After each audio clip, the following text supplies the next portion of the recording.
Xbox On. Welcome to Xbox On, a podcast with one host about one console, Xbox. I am said host Jesse DeRosa, and on today's episode, we'll be talking about the latest Xbox news for the week of January 4th, 2024, including a new year is here, and with it comes a lot of expectations for Xbox. Let's overview the games and hardware we have on the horizon, as well as speculate about what the year 2024 holds for the brand. All that and more.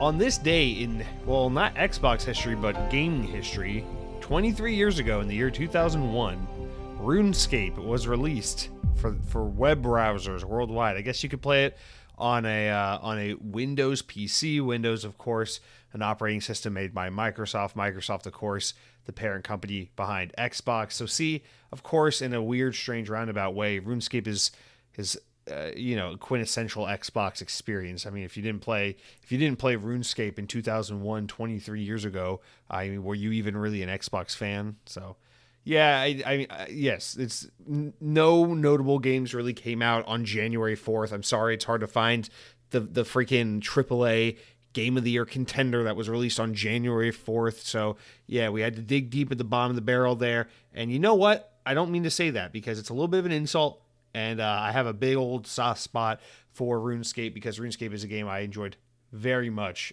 during my youth. I played that a whole lot in like 4th grade, 5th grade, 6th grade. So RuneScape, shout out to you. Still going strong. I downloaded the mobile version when it finally came out on mobile a couple years ago and played it for a little bit. And I was like, I'm past this game, but that doesn't make it any less great of a game.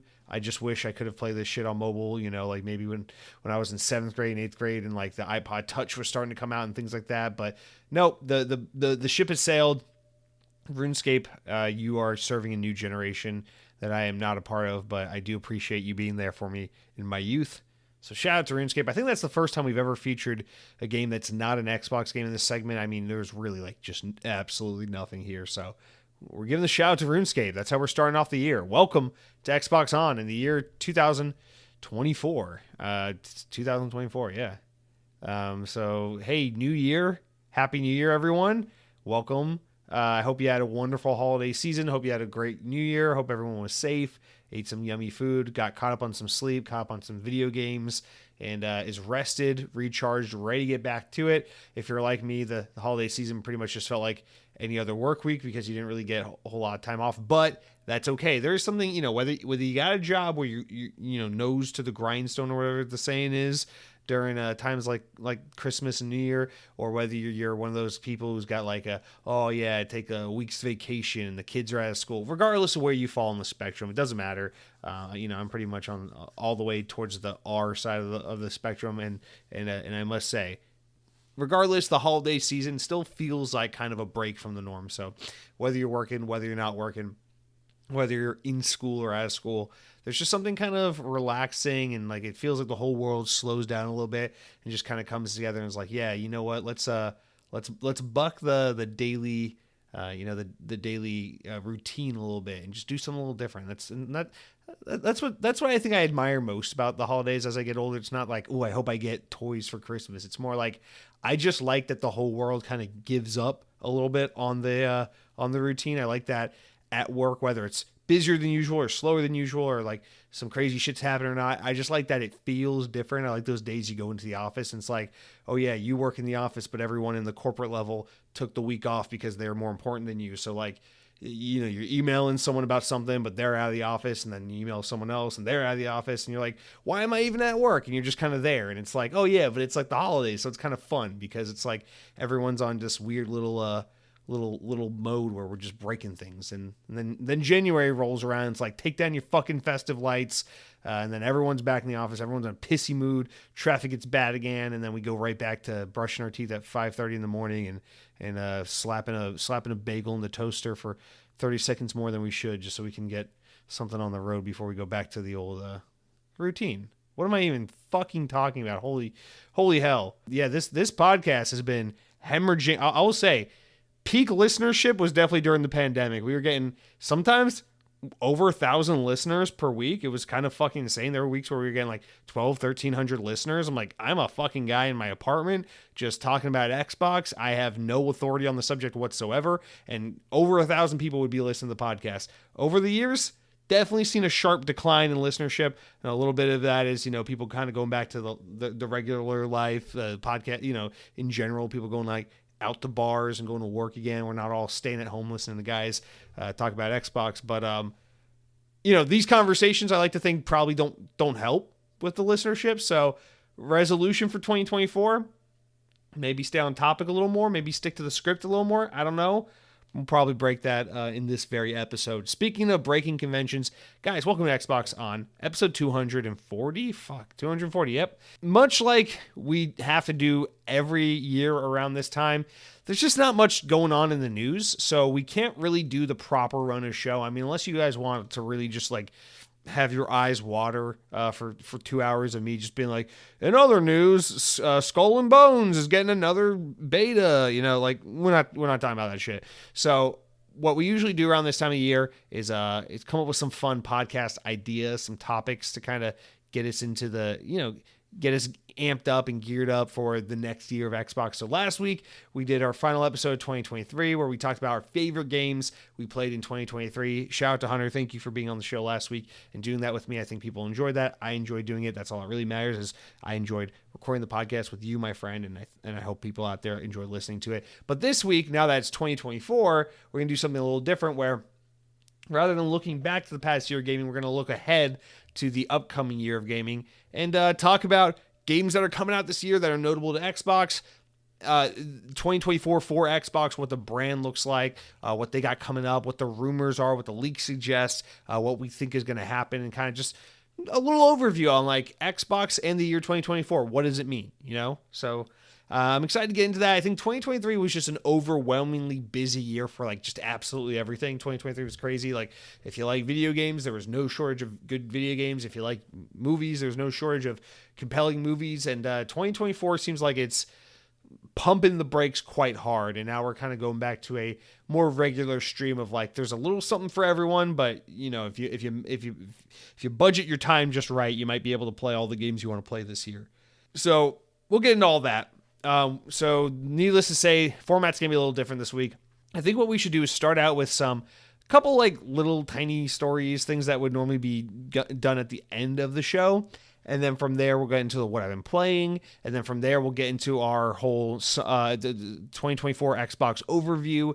And then we'll end with some comments if that sounds good. So let's start out with a couple of important enough news stories important enough to make the podcast, but not important enough to warrant their own discussions, of which we got 3 here. So I do just want to quickly say, so according to, this is from VGC, but according to a Disney Parks blog post, I'd never in a million years thought I would be referencing or citing a Disney Parks blog post on an Xbox podcast, considering I read this blog all the fucking time, and it's basically just Disney's PR wire website for theme parks, but it's relevant to, for the first time, it's relevant to Xbox news. So, by way of VGC, they said in their parks blog post that they're talking about, listing like upcoming Disney things for 2024. And they talked about Star Wars because apparently Star Wars is Disney.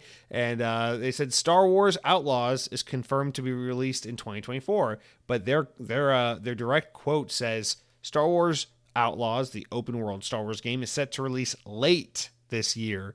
And this is notable because originally Ubisoft, the publishers of this game we're talking about, Star Wars Outlaws, being a 2020, like an early to spring, like kind of 2024 game, and now it's been delayed seemingly to late 2024, even though there's never a firm date put on this game. So Star Wars Outlaws, a 2024 release, seemingly coming later this year. I mean, Ubisoft just put out an Avatar game in December. Ubisoft is no stranger to the December release window, so it is possible Star Wars Outlaws is a December release, although I think, if they're saying late 2024, I think they're probably going to shoot for at least a November date. You want to get that Black Friday shopping season, at least all of it if you can. So that's my guess, but Star Wars Outlaws, confirmed 2024 game, but late 2024. Next up, South Park Snow Day has been dated, and there's a couple collector's editions. THQ announced that the release date will be March 26, 2024, so quite the opposite of Star Wars, where we're getting this much earlier in the year.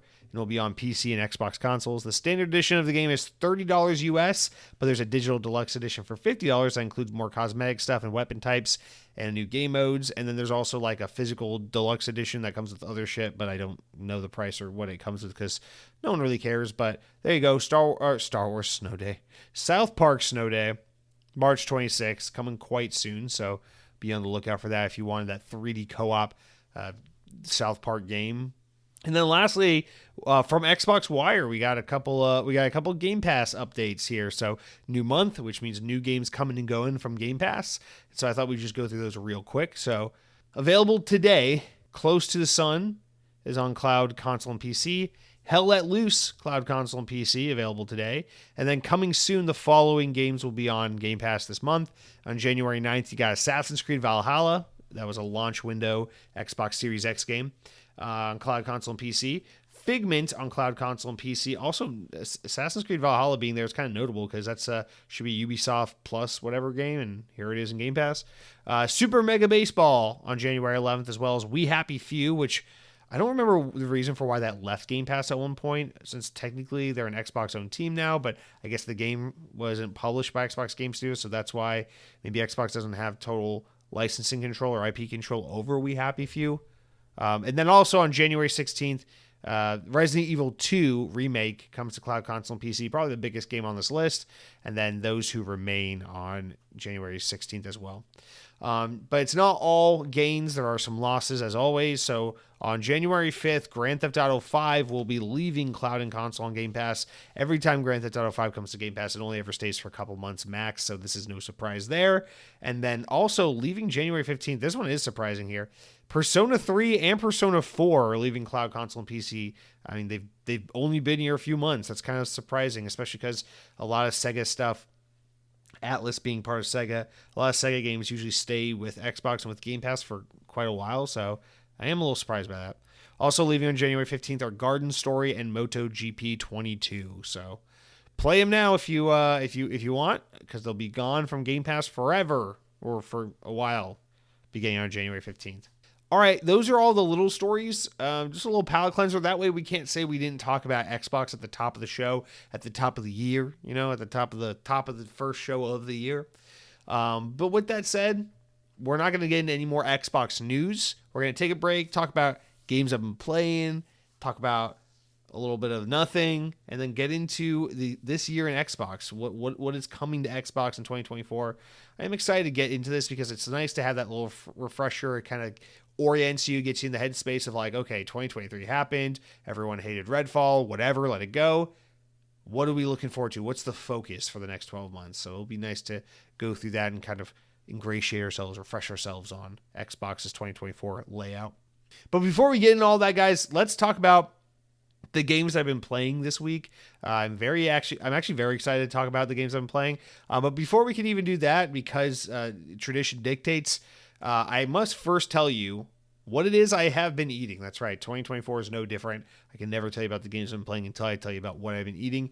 And in this regard, I don't have anything too special to talk about, although I do want to give a very special shout out. So one of my coworkers was talking about some fucking grocery store I don't remember the name of because it doesn't matter. And I was like, never heard of that grocery store. What's that? I assume it's some Northeastern thing because everyone in the state of Florida is actually secretly from the North. And he said, well, it's not from New York, but it's from Pennsylvania. And it's this grocery store called whatever the hell it's called. I don't know. It doesn't matter. I looked it up. It's a chain of grocery stores. It exists. It's got a weird name. And he was talking about how it's an institution in Pennsylvania. And if you don't go there when you're in Pennsylvania, you're an idiot. You're not a real person of Pennsylvania, whatever. I don't care about any of that. But I did look up the store because I wanted reference for like what it was, what kind of store it is. And it immediately reminded me, even almost down to the font, where it looked almost exactly like a different local or regionalized chain of grocery stores that I grew up shopping at as kind of a more like tertiary grocery store, but I have not seen, been to, thought about at all and in many, many years, especially because we just don't have them here in Florida. And that store is called Ingles. So I think Ingles is one of the like ultra regionalized, like very specific small region ones. Cause I know like you got, I forget the name. What's the big one in California and on the West Coast? You got like Ralph's, and then of course you got like the old school one like Piggly Wiggly, which is I guess all up and down the East Coast, but isn't really as common these days. But I think they still have a couple up north. We had a Piggly Wiggly in Atlanta, but it was like in the middle of like nowhere anyone would ever be. And then like here in Florida, I live 30 minutes from the birthplace of Publix, which is like a fucking cultural epicenter for people of Florida. And Publix has had a huge reaching impact in the South in general. I mean, I grew up in Georgia and we had Publix everywhere. And then I think they even have Publix as far north as like Virginia these days. So Publix is a pretty huge regional grocery store brand if you're in the South at all. Shout out to Publix. I love Publix. They were my first employer. They did me right at age 15, 14. I was 14 years old when they hired me as a part-time bag boy. Anyway, doesn't matter. So I'm thinking about all these different chains, and I don't know. Up north, you guys probably have. I don't know. The north is crazy. You guys probably have one called like fucking like Chutes and Ladders, and it's like where you go to like trip and die because the north is dangerous and it snows all the time and everyone's aggressive. I don't fucking know. But in Georgia, we had a regional chain of grocery stores called Ingles. I'm actually pretty sure they're from North Carolina. I think it's the birthplace of Ingles. But they're in a couple states. I think they're only like 3 or 4 states, but Georgia being one of them. And growing up, it was always like you had Publix, Kroger, and then Ingles was like a very distinct third place. It's kind of like, when you talk about like the big warehouse stores, you got Costco and Sam's Club, and then there's BJ's kind of trailing behind being a little shithead third place, little brother or something like that.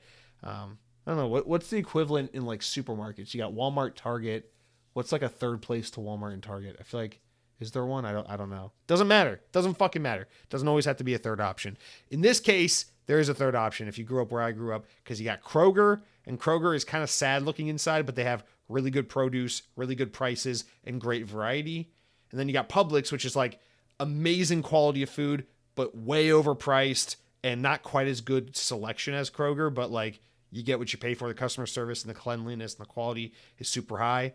And then you got Ingles, and Ingles was like this perfect balance between Publix and Kroger, where it's like, it kind of looks sad like Kroger, and it's kind of a little more expensive like Publix, but the quality is not quite there. Like Ingles never came out ahead. Ingles was always a very distant. Actually, Ingles reminds me of Winn-Dixie, which is another chain grocery store. I don't know where Winn-Dixie is from, but I'm gonna assume the South. I know I've seen them in Mississippi. They have them here in Florida. We didn't have them back in Georgia. So I remember in Georgia, we never went to Winn-Dixie. I don't remember. It doesn't matter because Winn-Dixie sucks. But Ingles is kind of like Winn-Dixie, but I kind of feel bad for it at the same time, because every time you go into an Ingles, the thing that makes this store special is it's a little sad. It's always very dated. No one's ever shopping there. And you always wonder yourself, how has this store survived all these years? And I looked it up, and I remember reading a long time ago. I looked it up. I was like, why is Ingles, like in a world where we can't have Toys R Us, why the fuck does Ingles get to stick around? What business does it have, despite the fact that anytime you go there, like Ingles is so goddamn old. Last time I went to an Ingles, which was probably like 4 or 5 years ago when I left Georgia, I mean, like they had a movie rental center in there. Like you can like their own in-house Blockbuster style, like drop a fucking DVD off in a mail slot type of deal. Like they're living in the past over here at Ingles. It's 2001 at the latest when you go into an Ingles. It's that dated. And yeah, I don't know. It's just I always wondered like how the fuck is this place still around? But now I kind of miss it. Listen to the Northerners talk about their whatever the hell they got out there. Sheets is a gas station. I don't fucking know. They got their things. Maybe a little nostalgic, a little homesick for Ingles, even though it's a store I pretty much never shopped at because there are very few of them and they were kind of shitty. But Ingalls, I just wanted to say, I'm thinking about you. I miss you. What are some other ones? We got Piggly Wiggly, Winn-Dixie, Ingalls, Kroger, Publix, Ralph's. There's the one in Pennsylvania that I'm forgetting the name of that I'm going to feel stupid for when I remember. There's a couple more. I'm sure, I don't know. I've never been to the Midwest, really, kind of, maybe a little bit. I'm sure in the Midwest you got one that's probably called like Wegmans. Isn't there one called Wegmans? I'm not making that up. I'm not that smart. I'm not that good at thinking of things on the fly. Anyway, Ingalls, I miss you. You have nothing to do with Xbox. Actually, you have one thing to do with Xbox. At the little rental store kiosk inside of Ingalls, they would rent you video games as well. I wonder, it's interesting, I wonder if I went to an Ingalls today, if I could rent Redfall or Starfield for the Xbox Series X at an Ingalls, and then I don't know what else you do. But yeah, Ingalls is sad, man. Fuck you, Ingalls. I miss you. All right. That's it for what I don't know why that goes into what I've been eating. I haven't been to an Ingalls. I haven't been eating food purchased from an Ingalls. But it's what I put there for what I've been eating. I don't know. Like, I'm not going to sit here and talk about like, oh, Christmas. On Christmas, people have pot roast, or so. I don't know. I don't want to bother you with the Christmas talk, the obligatory, oh yeah, Christmas ham. Like, we don't got to get into that. Okay. So it's a tribute to Ingalls. Pour one out for Ingalls. That's how I want to start the new year. Maybe I'll get to go to an Ingalls if I I don't know, if I do some traveling this year. We'll see.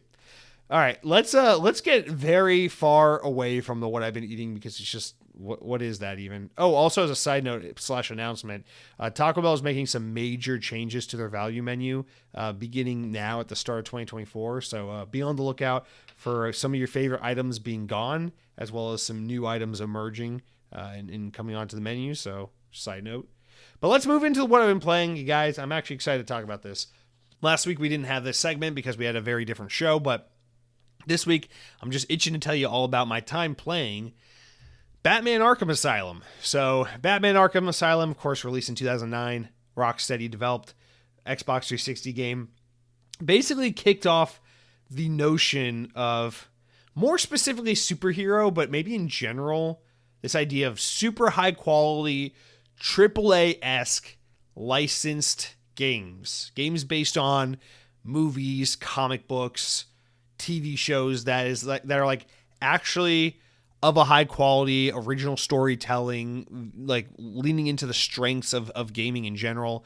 And this is a game that when it came out, I remember vividly. It was 2009. I was very busy being a 14-year-old with no money, and I remember, back when Xbox had demos, like old school way. I guess they technically have demos today, but not like the way they used to.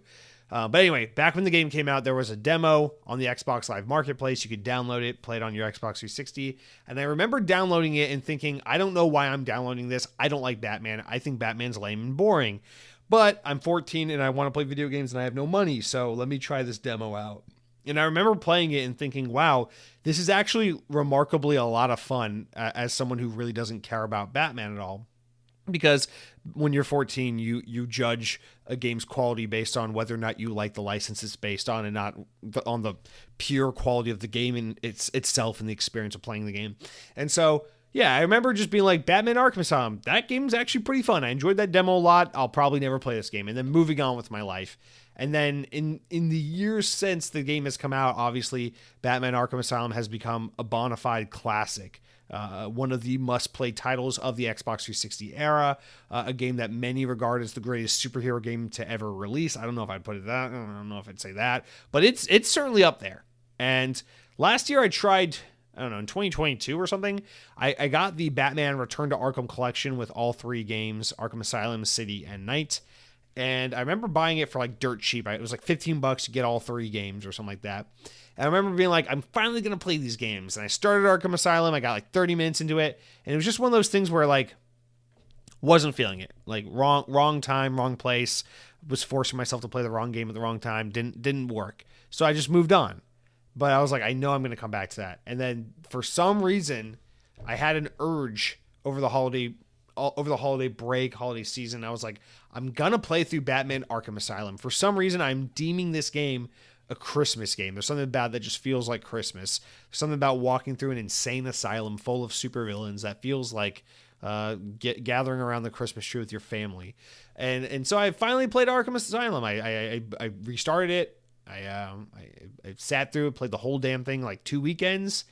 And all I can say about this game is it is absolutely phenomenal. I guess this game is to 2023 what Dead Space for me was to 2022, where I'm slowly starting to finish wrapping up those games from the Xbox 360 era where I am absurdly ashamed to admit I have not played. And what I'm realizing is I missed out on some damn fine video games in that era. I mean, mostly just due to being a poor teenager and not really having a means to get all the games I wanted to play, but also partially just because I was so like stuck in my ways of, I'm 14, I just want to play Halo and Sonic, I don't like anything else. And finally, like growing up and broadening my horizons and trying to be more open-minded to different experiences has led me to realize I missed out on so many great games from that era. So, I mean, I still got to get back, the biggest offender on that list still by far, by a long mile, is the Mass Effect trilogy. I really need to get to those games. I actually, even though they're on Game Pass, I actually bought the Mass Effect collection because it was on sale for like $5 a couple weeks ago. So like, I'm going to do Mass Effect, but right now is Batman Arkham's turn. So I beat Arkham Asylum, and I just got to say, this game is so special. I totally understand the hype. And for a game that's like, 14 years old now, absolutely holds up beautifully. Obviously, I was playing the Xbox One slightly enhanced, up-resed version of the game. But even then, I mean, I'm talking about the game at its core, not visually. Like, the game holds up so well. I didn't realize, I knew Batman Arkham Asylum had Metroidvania inspirations to it. I wouldn't go ahead and say Batman Arkham Asylum is a full-blown Metroidvania game, although maybe you could say that. It certainly is heavily inspired by those types of games, but what I really appreciate about it compared to other Metroidvania games is the game is very, I don't know if cinematic is necessarily the way to put it, but it's very narrative driven.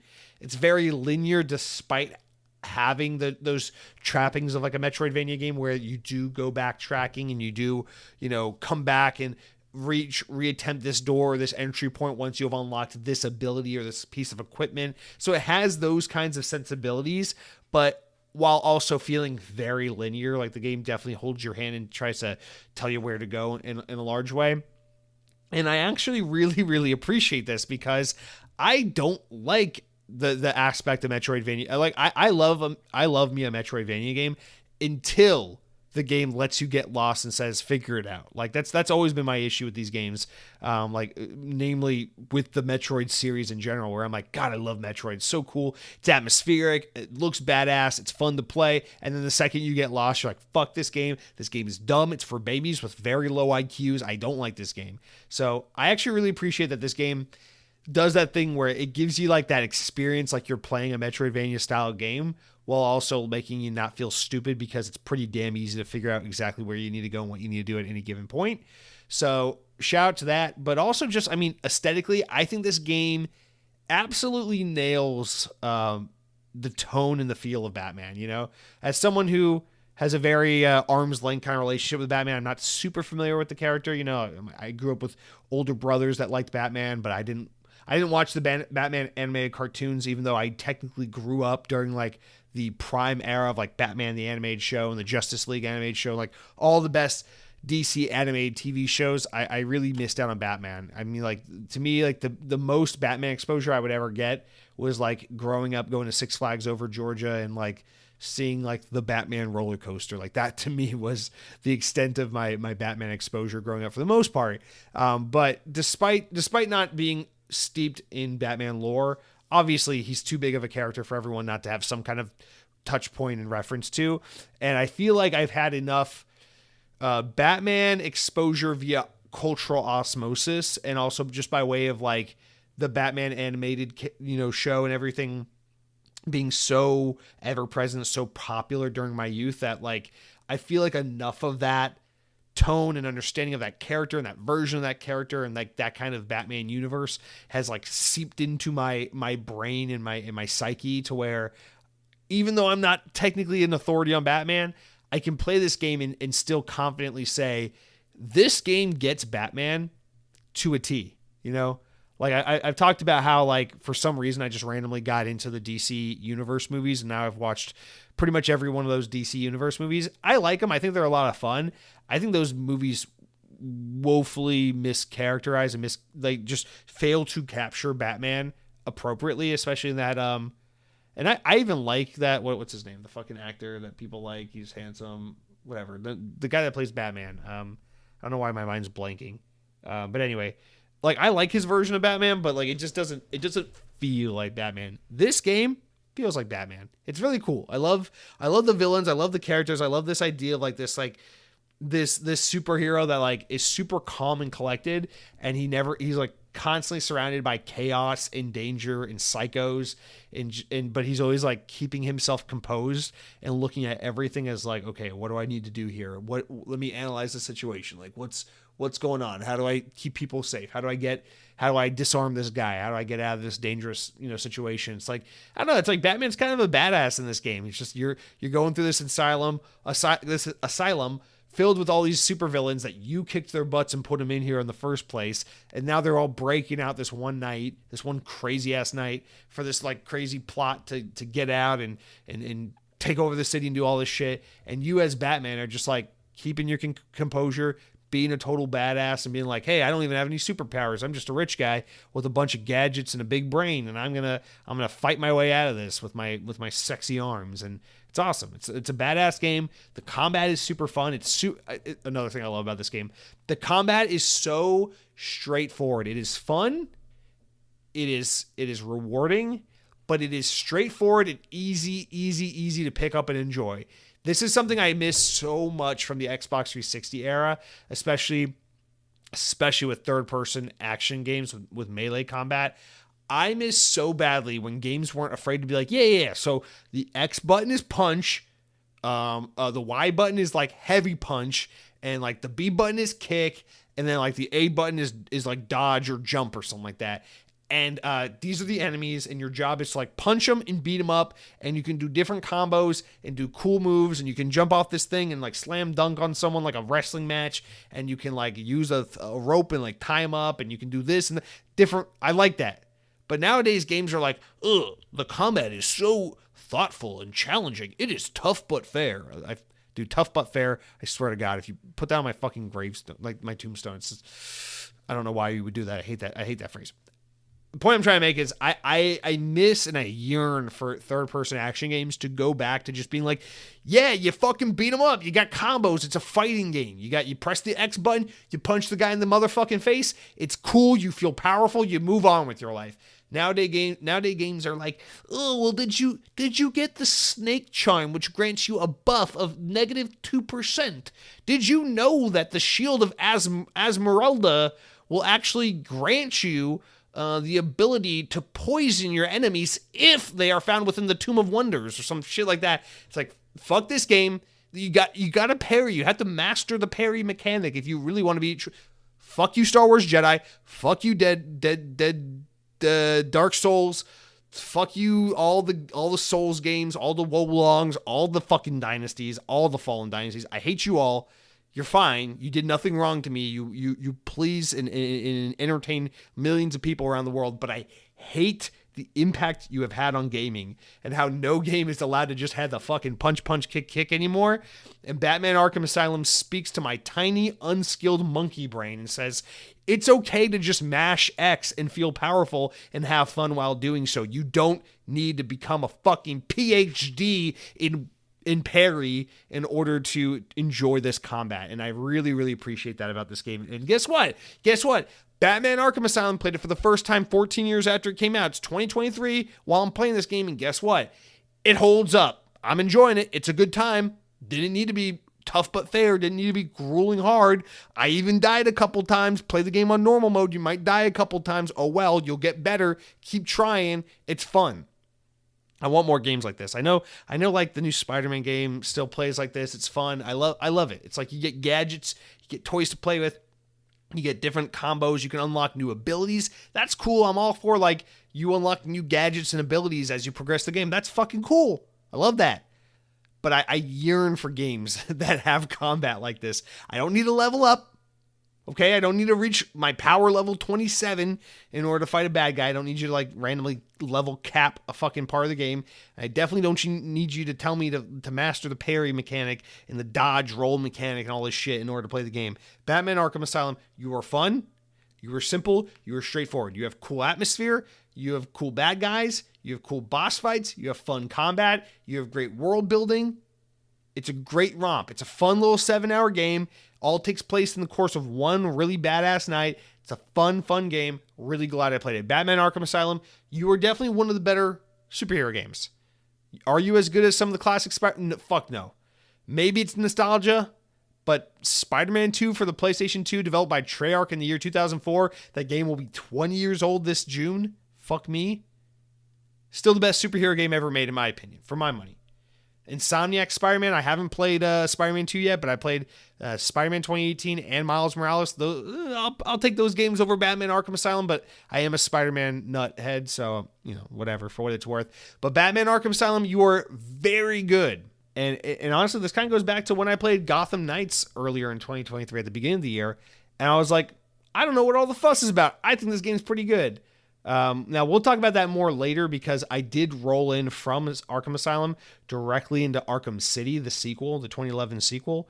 And I'm only about an hour into it, so I won't get too into it, but I must say, I knew this game was different from the first game in that this is where the series starts to open up and have that kind of open world appeal to it.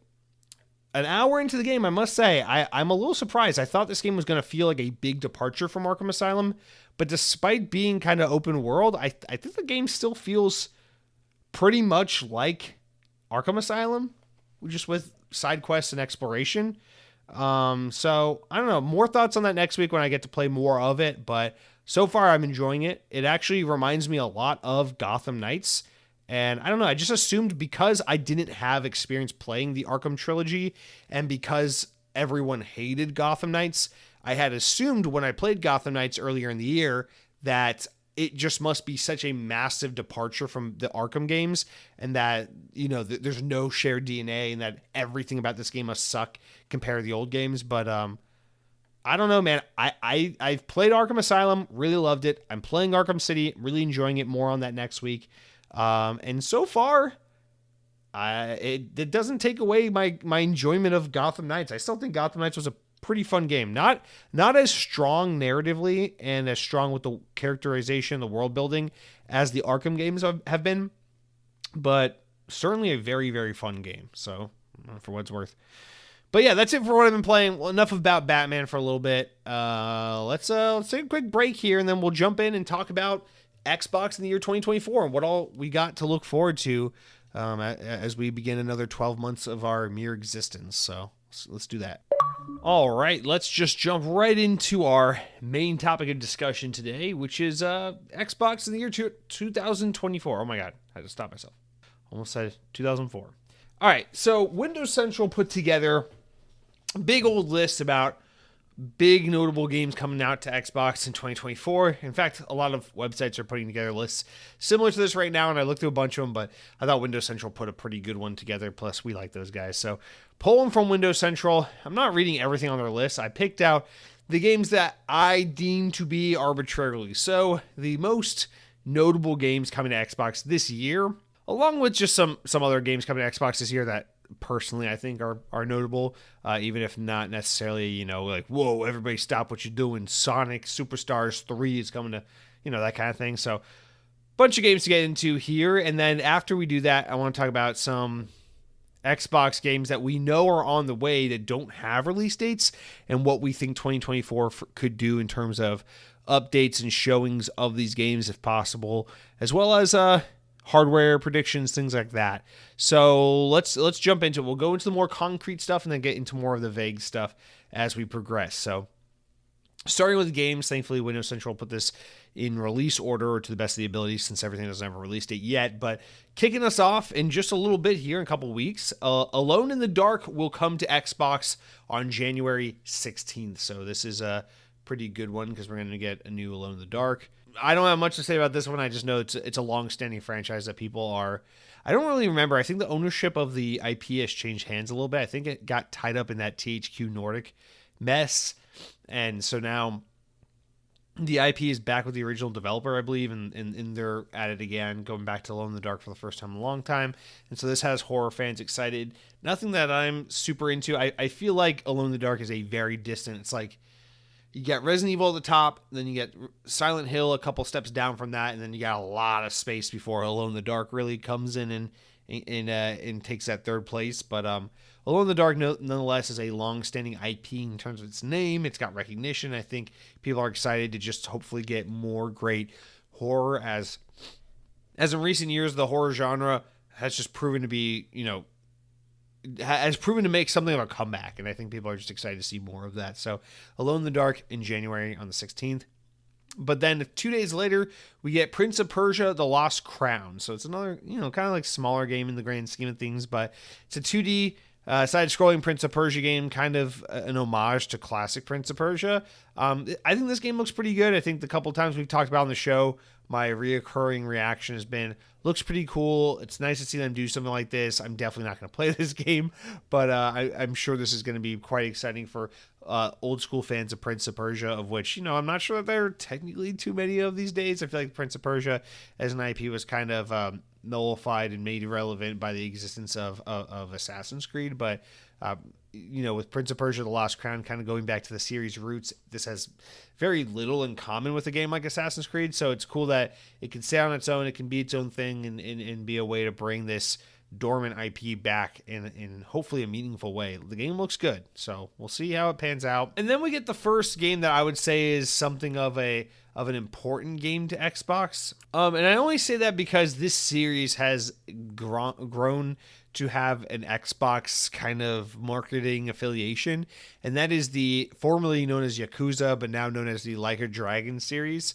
So Like a Dragon Infinite Wealth, which is the sequel to Like a Dragon, or Yakuza Like a Dragon, or what was it called? Anyway, it doesn't matter. So this game, I think, is going to be not a huge deal for Xbox, but it definitely has an Xbox affiliation. And we've seen the Like a Dragon series just grow and grow and grow in recent years in popularity, with Xbox's large exposure to the franchise due to Game Pass. Although this game will not be a day one Game Pass game, like the previous title was, and like many of the games in this series have been. But nonetheless, I wouldn't be surprised to see this game come to Game Pass after maybe 6 or 10 months. But Like a Dragon Infinite Wealth, it's that newer style, kind of turn-based Yakuza game, but otherwise, if you played a Yakuza game, you know what to expect from this game. So that is that kind of rounds us out for January. Oh, also Tekken 8 on January 26th, the same day. It's a big game for fighting game community. So not a terrible January. Usually January, February, in recent history has been quite busy. But honestly, I think with Prince of Persia, it's kind of niche. Alone in the Dark kind of niche. Like a Dragon kind of niche. Tekken, it's big niche, but a niche nonetheless. There's a little of something for everyone, but nothing that's like, whoa, bombshell game, right? So I think that's a solid start to the year in terms of third-party support.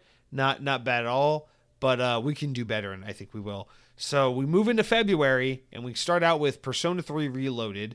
This is the new remade version of Persona 3, not just the Pocket Edition or whatever that was on Game Pass recently. But this is a big deal because this was announced at Xbox's stage last year, and will be coming to Game Pass, and that's a huge deal. This is more of that Sega and Microsoft kind of buddying it up for announcements and special deals and things like that. And one of the reasons why this is extra notable is, despite Microsoft's cozying up with Sega in recent years, Persona, Atlas games in general, have always had a big PlayStation and Nintendo favoritism and slant. And so to see Persona starting to get some Xbox marketing love, and of course it's probably coming at the end of many Microsoft dollars being thrown their way. Nonetheless, it is pretty important and notable to see Persona and Atlas games be marketed and announced by and pushed for Xbox. And so this is a big deal just in kind of an optical sense. It's not like Persona is, Madden or Call of Duty in terms of like getting people to take notice and buy a home console. But nonetheless, Persona 3, similar to Like a Dragon series, a series that has just blown up in recent history with its more recent entries in the series and become less of a niche Japanese weeb game and more of a slightly more mainstream game, or at least in the gamer sphere, the hardcore game sphere, become a little bit more commonplace to see fans of Persona. And so this is a notable game for that reason. And then on February 2nd, I would say this is the first, maybe you would say Tekken 8. I just care so little for Tekken, that's hard for me to say otherwise. But in all fairness, Tekken 8 probably does count in this category, but I am going to arbitrarily say that the first really big mass appeal, the game you can put on freaking Super Bowl commercials and market on subway stations and get all the kids at school talking about, comes out, and that's Suicide Squad Kill the Justice League on February 2nd. So that game's coming out really soon, just a couple weeks here.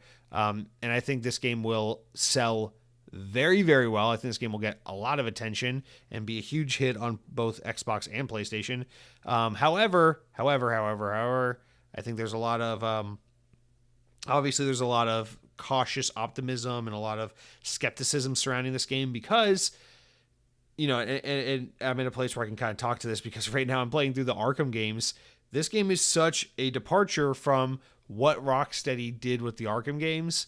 And to see them make this kind of games as a service, co-op-esque style action game with light RPG elements and stuff is a huge departure from the more casual action game, linear style Arkham games that they made leading up to this. Not only that, but I mean, the last Arkham game came out in 2015. So by the time this game comes out, it'll have been almost 9 full years since their last notable release. And so there's a lot riding on like, hey, where have you guys been for almost a decade? What the fuck were you working on? Why didn't we see anything?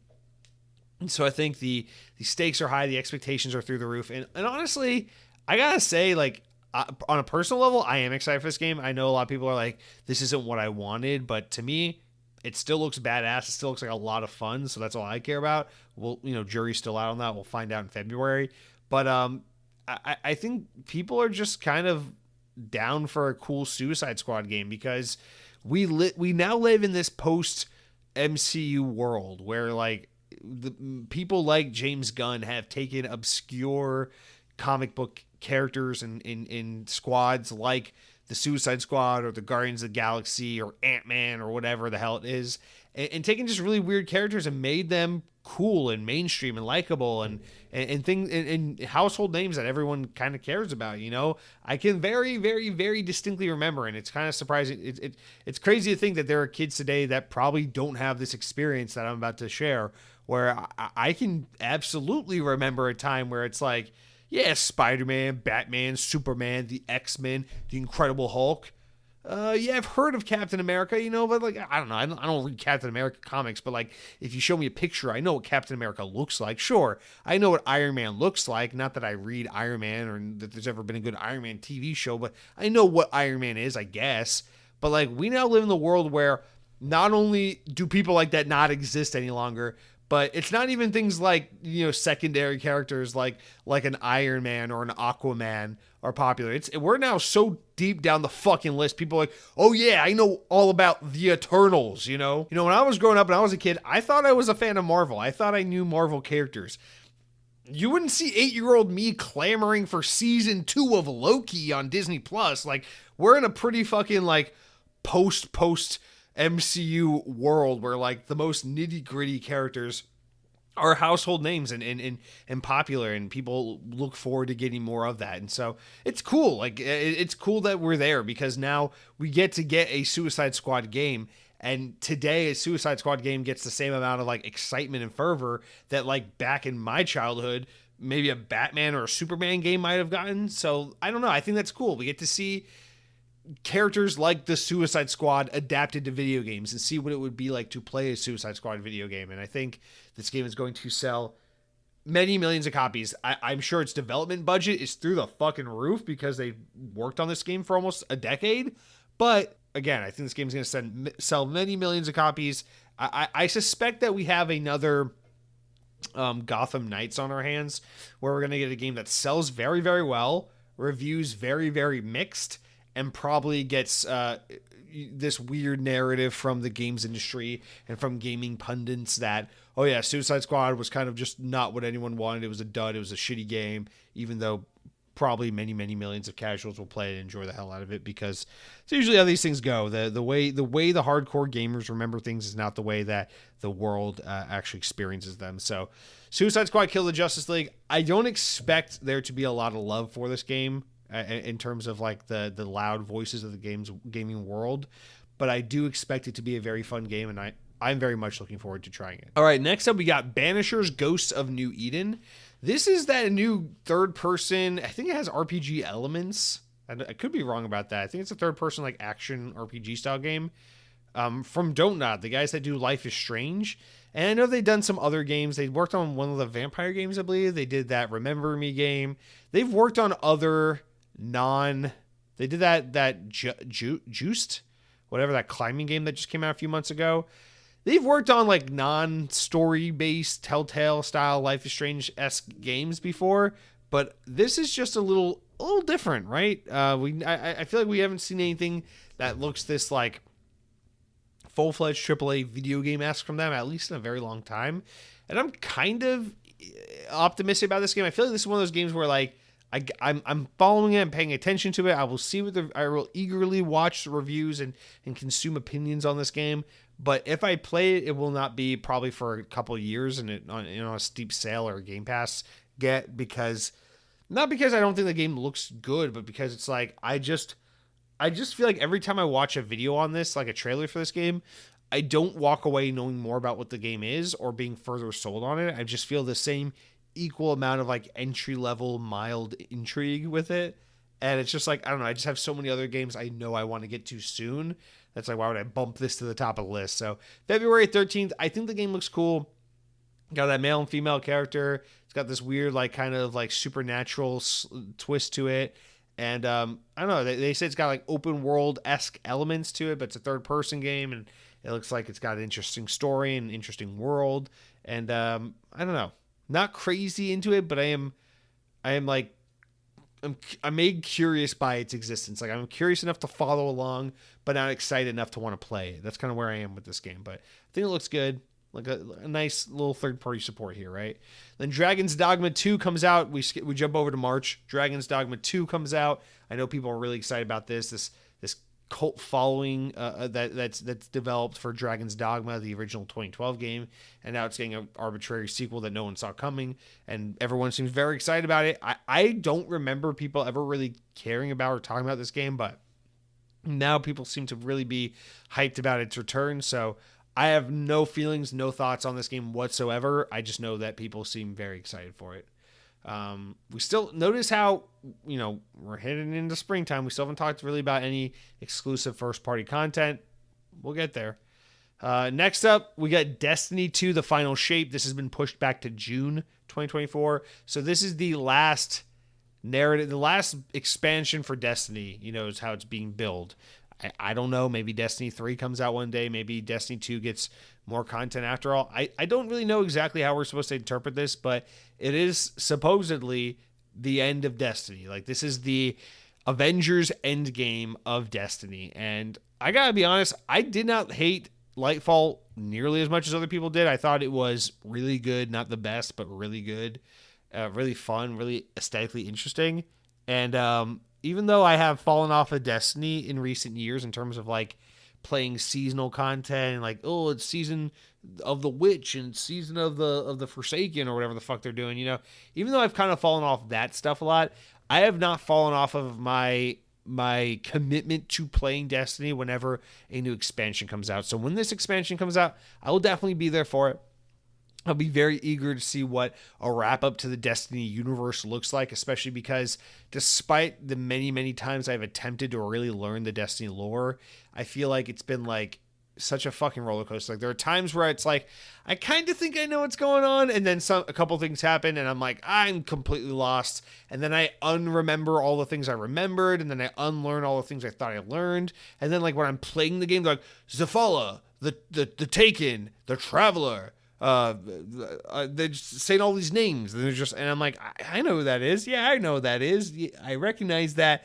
And then like, I actually can't put like names to faces and things to, obviously I know the core cast, and there are moments from various expansions and from campaigns that I recall and I think are badass, and there's aspects of the world building in Destiny I absolutely adore. But on the whole, it's very, Savathun. I'm like, I don't know what the fuck Savathun is, and it's been 10 years. It's like I can't talk to you about that. I think that's the green one with the black bleeding, like evil face. I don't know. It's Destiny, but I know the final shape is going to be exciting to experience nonetheless, and I look forward to playing it. And it's too bad that all the shit happening with Bungie is happening right now as we finally reach the end of Destiny's life of its story, because it just seems like the overarching story throughout Destiny's existence as a franchise has been, there's some rocky moments here and there, but Bungie know what they're doing, and they're capable, and they're just as sharp and on top of the industry as ever before. They are trendsetters, and they know how to carve out a space in the industry and be like, this is where the future of gaming is going. And they define things, and they inspire people, and they create new and unique and exciting experiences. And they're kind of going out right now on this note of like, people are mad at you, people hate you, you look bad optically, they're mad at your game, they're mad at you as a developer, they're mad at your leadership. Like, people kind of are at it with Bungie, and it's kind of unfortunate that they held on so long, and at the very end they're kind of going through the stuff they're going through right now. And we don't have to get into that because it's technically PlayStation news, I guess, although it is somewhat relevant since the games are still on Xbox. But their leadership woes, their massive drop off in players and revenue, and the stuff they're dealing with, and their mistreatment of staff, and their mass layoffs, and the fact that everyone suspects the layoffs are only going to get worse once this expansion comes out. It's just really unfortunate to see Bungie have this fall from grace, especially at the right as they reach the finish line, I guess. Coming out in October, August 20th is Black Myth Wukong. We saw this at the Game Awards again, for like the second or third time. It's another one of those Souls-like games set in some kind of like Chinese ancient history thing, and I just couldn't be bothered to give a single flying fuck about this. Developed and published by Game Science, which I think is a Chinese publisher and developer. I don't remember. I mean, the game looks cool. If you liked Wolong Fallen Dynasty, I think this game looks, my stupid gringo ass can't tell the difference and thinks this looks like the exact same game pretty much.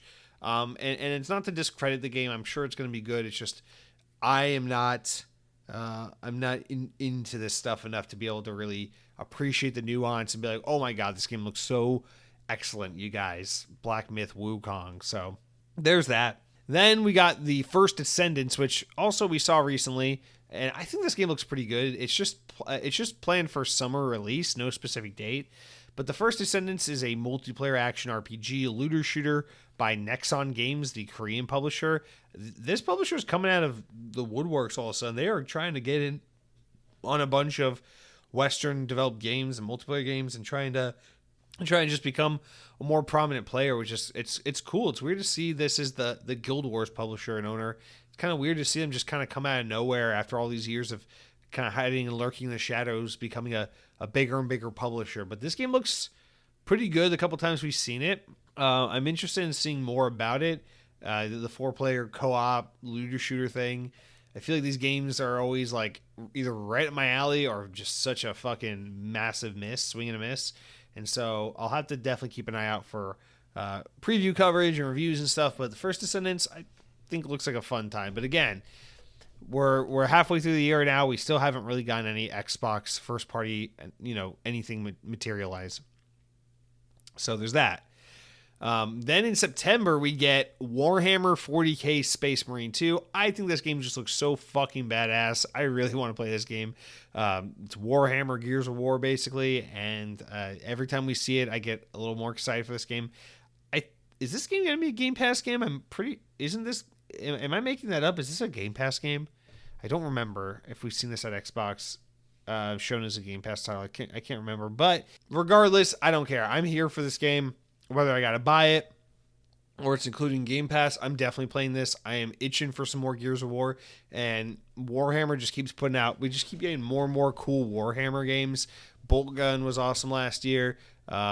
Space Marine 2 looks phenomenal, and just I want more of this stuff. So Warhammer 40k Space Marine 2, a sequel to a game I never played, but a sequel nonetheless that looks wonderful, and I'm very much looking forward to getting in on.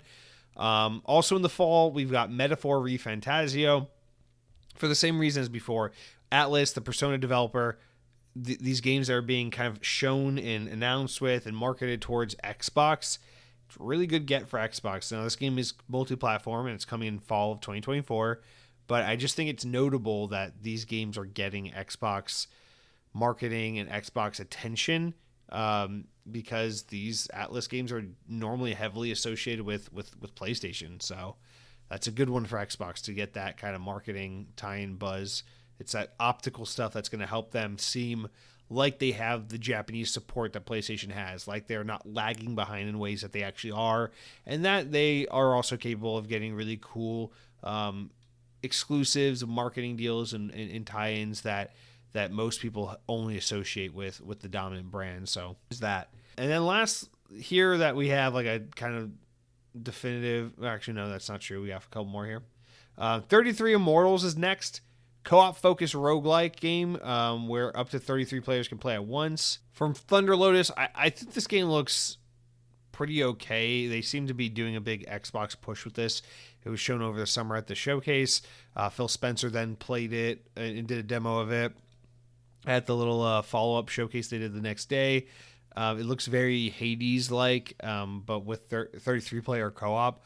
It looks fun. It looks frantic. It looks exciting. I think it's a good get for Xbox Game Pass. I think this is definitely the kind of game that could cause a lot. Like this game has potential to be one of those, like, it came out and then everyone was buzzing about it, like Vampire Slayer or like Fall Guys or something. I'm not saying it would be to that caliber of hype and everything, but I feel like this game has the potential to have that kind of like, yeah, no one was really talking about this game before it came out. Then it came out and all of a sudden it was just like everyone was streaming it, talking about it, laughing about how ridiculous and fun it was. And I feel like this could be a fun one. It looks a little more difficult and like hardcore, than those kinds of games. So maybe it doesn't end up being able to pull that in, but I don't know. I still think it has potential to be a game kind of like that. And I mean, I'm definitely for sure going to give it a try. And this doesn't look anything like a game I would normally play, just because I don't know. It's like, why not? It's a Game Pass title. It's it advertises itself of having like this fun kind of gimmick of 33 players at once. It looks frantic and action packed and silly, and it has a good art style. So okay, I'll give it a go. So 33 Immortals, a good Game Pass get for sure. Actually, one of those games that shows like why Game Pass is so special, because there's like the obvious ones, like the big AAA games, but then there's things like 33 Immortals, where once you played it, you got in your hands on it and you move on to the next game afterwards. You're just like, damn, I'm glad that thanks to Game Pass, I got exposed to this game and got to try it out, because I otherwise wouldn't have maybe played it. And I think this is one of those games that's going to perfectly fit that description for Game Pass. So I think that's a good one. And then there's Diablo 4 Vessel of the Hatred, which is the new Diablo expansion. I don't have anything to say about that. There's no date on it, but it is this year.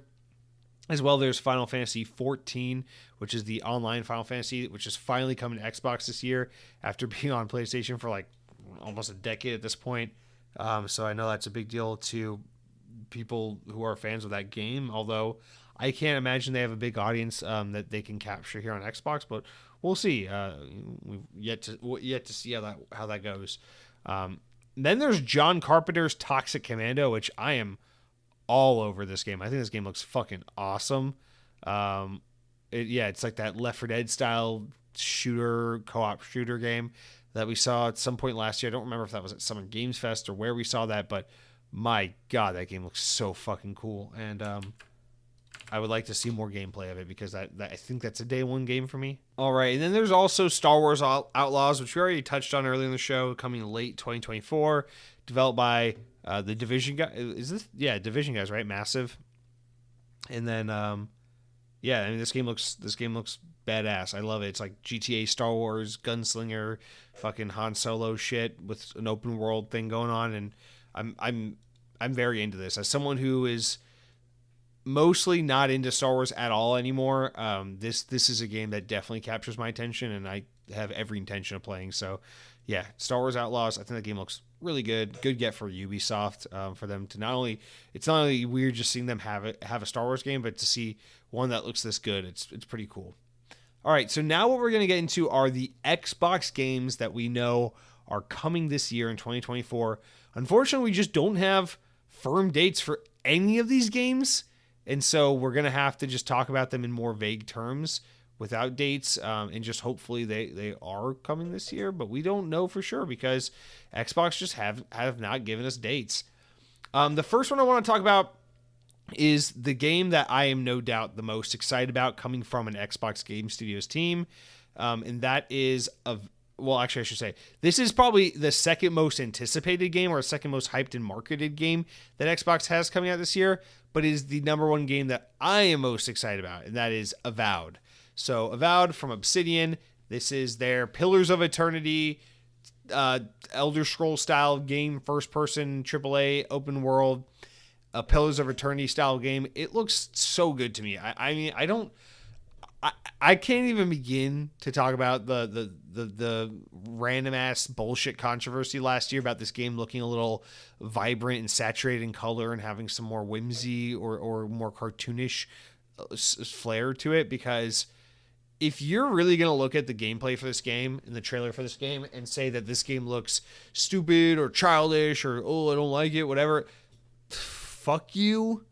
Do you just hate good games? I mean, there are a million. I mean, you can go play Wukong Fallen Doo-Doo Face if you want to play your billionth Souls game.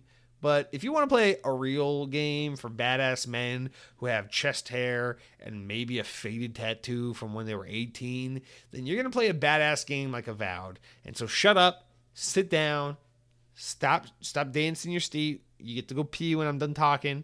We're talking about Avowed. It's a man's game, okay? And I'm very much excited for this game. It's still pending as 2024, and I feel like Xbox just isn't showing enough of this game, isn't marketing it hard enough, and isn't talking about it nearly enough to give me the confidence to believe it's a 2024 game. So Avowed is coming out in 2024. Wink, wink. That is the release date I'm giving for this game, because I just don't fully believe it. And I know it's like everyone talks about with such confidence that it will be out this year, but I just show me, you know. Last year Xbox had a summer had an early showcase. I think it was in January, right? Not February. It was in January. And that's when we got the surprise drop of Hi-Fi Rush, and we got some information on Forza and Ghostwire Tokyo and stuff like that. Can we get a surprise little showcase like that to talk about Avowed and Hellblade 2? Because I just don't understand how both of these games are supposed to be coming out this year, and we've barely shown anything, especially with Avowed. We've barely shown or talked about dick when it comes to this game. And that's fine. Like, I'm all for delay a game, get it, release it when it's ready, take your time, do it right. But like, don't keep saying this game's coming out in 2024 and let me think if it's clearly not ready to even be shown. So that's my only gripe with Avowed, is I think the game looks so good. And if it manages to come out this year, I think it'll be such a big, important win for Xbox, because I really think with the amount of studios they own, especially how dominant they now are with both first-person shooters and with single-player Western RPGs, I feel like if they can just continue, not really continue, but I mean, if Avowed comes out this year, it will be continue. But if they can hit this cadence of like a notable first-person shooter and a notable open-world Western RPG every year, or almost every year, I think they will have such a massive winning formula. Fuck God of War, fuck The Last of Us, fuck Spider-Man, and I don't mean like fuck those games individually. Like, those games are great games in their own right, but like fuck the like popular mainstream narrative of like PlayStation's the best because look at this library. Like, for my personal taste on a personal level, if you can deliver like a great Call of Duty, a great Halo, a great Elder Scrolls, a great Starfield, a great Avowed, games of that style, Fable, Doom, Wolfenstein. If you can keep coming at the gate year after year with like Xbox has got another Western RPG, it's Avowed 3, and now they got fucking modern Black Ops Warfare 7 and Halo Infinite 3, not so infinite after all. And like if you can just keep that trickle going of excellent first person shooters, excellent Western RPGs, great narratives, great world building, fun single player experiences. I don't give a shit how many fucking children die in The Last of Us Part 4. I don't give a shit how many little children Kratos has to carry to the top of the fucking mountain to get the goat's milk. I don't care about any of those games. I don't care if there's a third Spider-Man that gets bit by a spider, but it's on the butt and the webs come out of his toes instead of his hands. I don't give a shit about any of that because I'll be fucking eating like a king. We got Starfield, then we got Avowed, then we got Black Ops, then we got Halo, then we got Doom, then we got Fable. Dude, that's it. And not to make it a console war thing, but like, if you want to make a platform that has just amazing, compelling first party support, bro, that's how you fucking do it, man. That kind of gaming lineup for Game Pass, forget about it. That's just absolutely impeccable. And so that's part of why I really hope Avowed can hit a 2024 release date, is because I think I know people, we're all supposed to be hypercritical about Starfield because the internet says it wasn't the game we wanted it to be. That's fine. But for my money, for my tastes, for my entertainment, Starfield was such a beautiful, fun adventure of a game. And it's like I had so much fun with Starfield, and if this year I can get fucking Black Ops Gulf War and Avowed as my big Xbox games on Game Pass this year, it's worth every fucking penny. It's so great. I'm eating like a king over here on Team Xbox. I got a Series S in my office. I got a Series X in the living room. Dude, I'll get a Series Y in my fucking bathroom at that point. I'll do anything because Xbox will be delivering games of a caliber and at a release clip that will be just so fucking beautiful. And like it doesn't come from like I'm Team Green, I want Team Green to be Team Blue kind of perspective. It comes more from like I'm just a fan of Xbox, and I want to see them get the W, as the kids would say. I want to see them have a success and do something awesome. I feel like they can just, like, they have so many studios. We have so many cool and interesting games announced but not released, and we have all the potential and opportunity. If we can get like the Matt Booties and the producers of the world to get the teams in line and to get the production schedules on track, we can get these games out in a cadence that will just be so fucking good. It will be so good. It will be like eating steak every goddamn night until you turn into a cow. That is how good it will be. And so I don't know. I have such passionate feelings about Avowed. It's so clearly, you can tell the way I'm just like, and then 33 Immortals, and then Prince of Persia, and then Suicide Squad. Oh, and then Avowed. Because it's like, this is the fucking game that's going to lead us to victory. Not again, not in a console war way, but just in like a, we all want to have that kick-ass Xbox has the games moment. We thought we had it in 2021, and then 2022 was a fucking disaster. And then 2023 was supposed to be the comeback, but it ended up kind of being something of a mixed bag, right? But it's like, with 2024, man, hey, it's January, baby. The potential's here. We're at the peak of a roller coaster. We're staring down a 350-foot drop. But let's make it count. Let's do it right. And so it's like Avowed. Let's get Avowed this year. I have no doubt that Treyarch's going to lead us to victory with Black Ops Gulf War. Those guys are incapable of making a bad Call of Duty game. And now that Call of Duty is going to be in Game Pass this year, that's a great first-person shooter you got up your arsenal. Let's get Avowed out the fucking door in time, right? Like, dude, can you imagine if Avowed, and this is really wishful thinking because we barely know what the game even looks like. They've shown so little of it. But if Avowed could some fucking how hit that like August, September window, oh my God, man. So good. Such a good year for Xbox, because we're about to talk about some other games that I think are really compelling and really helpful for Xbox. But that, in my opinion, that is the number one most highly anticipated game I have going into this year. I mean, I'm looking forward to Justice League early in the year. I think that looks a lot of fun. That's nowhere near my most hyped game. Like, Avowed, make it happen. All right, so next up, Microsoft Flight Simulator 2. This is, we just went from the highest high to the lowest low. All due respect, Microsoft Flight Simulator, beautiful game. 2024 new version comes out this year. Couldn't give a fuck any less. So that's great. That is technically first party support or an exclusive game. It's developed by Adobe, which Microsoft doesn't own. So it's a second party game technically, but I don't give a shit. I'm sure it will be the most stunning, beautiful, most comprehensive, feature-rich version of Microsoft Flight Simulator we have ever gotten, and it will do absolutely nothing to move the needle for me. So, moving on. Stalker 2: Heart of Chernobyl. Now, while this game isn't a first-party game, it is certainly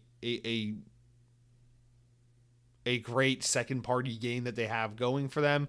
It is a big game for Xbox, and another thing that can really help with the slate. Again, this is kind of that caliber of like, you get games like this in Game Pass coming out a steady clip this year.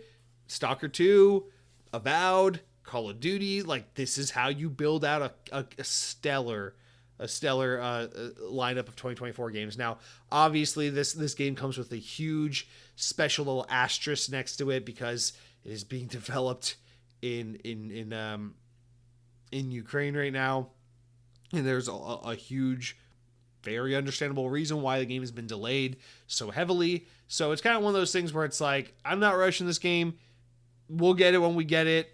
I'm more concerned about the developers having a safe environment to create this game and the safety and well-being of them and their families. Like, you guys do what you got to do. But if this game does come out this year, which I think it will, Stalker 2, obviously not. It's no Wolfenstein in terms of its more casual mainstream appeal. It is a little more like a game like Metro, where it's open world shooter, but it's got the survival elements, it's got the narrative elements. It's going to be a little more, I haven't played Stalker 1, so this is going to be a new experience for me. Very, very much, this is going to be one of those games I think is going to garner a lot of attention, but it's kind of a coin toss as to whether or not it's going to be a huge, massive, like, everyone stopped and played this game, it's a massive success, whatever. So we'll have to wait and see. I think the game looks badass. I'm very much excited to play it day one when it comes out on Game Pass. And I think it's a great get for Xbox nonetheless. But yeah, Stalker 2, I think the story of this is kind of like, we're all excited to play the game. You guys just stay safe out there and do what you got to do, and the game kind of comes second. So I feel like there's a little bit of like a not walking on eggshells, but just like I don't know, keep the context in line, right? Like, the game comes second to the situation surrounding the development of the game, and so there's Stalker 2. The game looks phenomenal. I'm very excited to play it. I think it's a very good get for Game Pass. All right, the next game we're going to talk about is probably technically the biggest game for Xbox this year, but in my opinion, it is just nowhere near as compelling looking as Avowed, which is why we talked about Avowed first. But technically, and this is a game I am confident is coming in 2024, despite the fact that we still don't have a specific release date for it. But I do think this will come out in 2024. My guess is it's like an October, November release. But talking about Hellblade 2: Senua's Saga. I just can't. I don't know what it is about this game, man. I want to be excited about this game. Xbox seems to be marketing it like it is the biggest game right now. It is no doubt their most highly anticipated game that they have coming out right now. They are marketing it like it. Let's compare it to last year. Avowed is being treated like their Redfall, and Hellblade 2 is being treated like their Starfield. They are really hyping up Hellblade 2, and I almost wonder if this is a mistake. I feel like Microsoft is doing this because they're just so excited to have a game that they know people look at in a very highbrow, respectable, kind of artistic way, the way a lot of PlayStation games get respected, and they want to play that up. They're like, hey, we got Hellblade. You guys all thought Hellblade 1 was such a unique and beautiful game. We got Hellblade 2. But here's the thing is, I still stand by my original thoughts. Hellblade 1 was a really excellent game. Really enjoyed my playthrough of that game. I thought it was a wonderful one-and-done experience. It was a wonderful one-off of a game that absolutely did not necessitate a sequel in any way, shape, or form. And I think everything we have seen with this game up to now, which has kind of been a lot, has done absolutely nothing to convince me that this game needs a sequel. and I'm not really sure that I'm excited to dive back into this world for 7 to 10 more hours of whatever they have to say in this game. Now, I hope I'm wrong. I hope I play Hellblade 2 and it totally tells me I'm a stupid bitch and proves to me why this game needed a sequel and why this sequel is just so much better than the first game. But that, that's yet to be seen. This either way, this is a day one get for me. It's a Game Pass game, so of course I can just play it. I'm very curious about it. I'm very excited to see it. Microsoft seems very excited about the game, so I'm very excited to see what they're so excited about. I thought the first Hellblade was good. I think the second game needs to really lean into combat and try to amp it up to make it more exciting, because after all, Ninja Theory, the developers of this game, are really, really good at making third-person hack-and-slash action games, and Hellblade 1 was not a very fun and dynamic hack-and-slash action-adventure game, so if they're going to try to inject more of that into Hellblade 2, I'm here for it. If this just feels like an overproduced sequel that is more of the same, then I think Microsoft is putting all their eggs in the wrong basket. So that's just my 2 cents. I'm not trying to be negative. I'm just trying to be honest, because I feel like someone's got to kind of hold this game accountable, right? Like, people were so excited to be Redfall sucks. Fuck Redfall. People were so excited to like shit on Starfield when it wasn't the next best thing since sliced bread.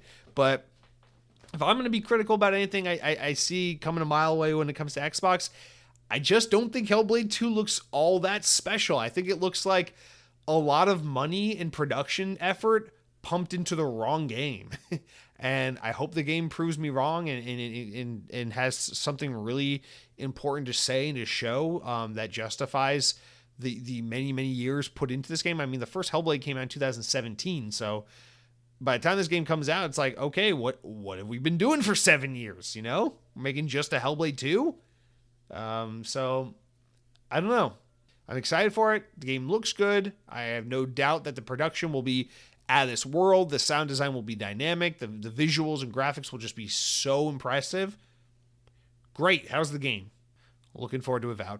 All right. And then the last game here is another game I'm actually really excited about. This is not of the caliber of like the AAA game of the year, whatever. But this is a game that has Jesse written all over it. It looks like such a absolute blast. So much fun. And I thought this game was coming out. I thought they said it was coming out in spring, but it turns out there's no specific time frame, just a vague 2024 release date. And that is Towerborn, which is a new hack and slash 2D game coming from Stoic, the guys behind the Banner Saga series. Now, I never played Banner Saga.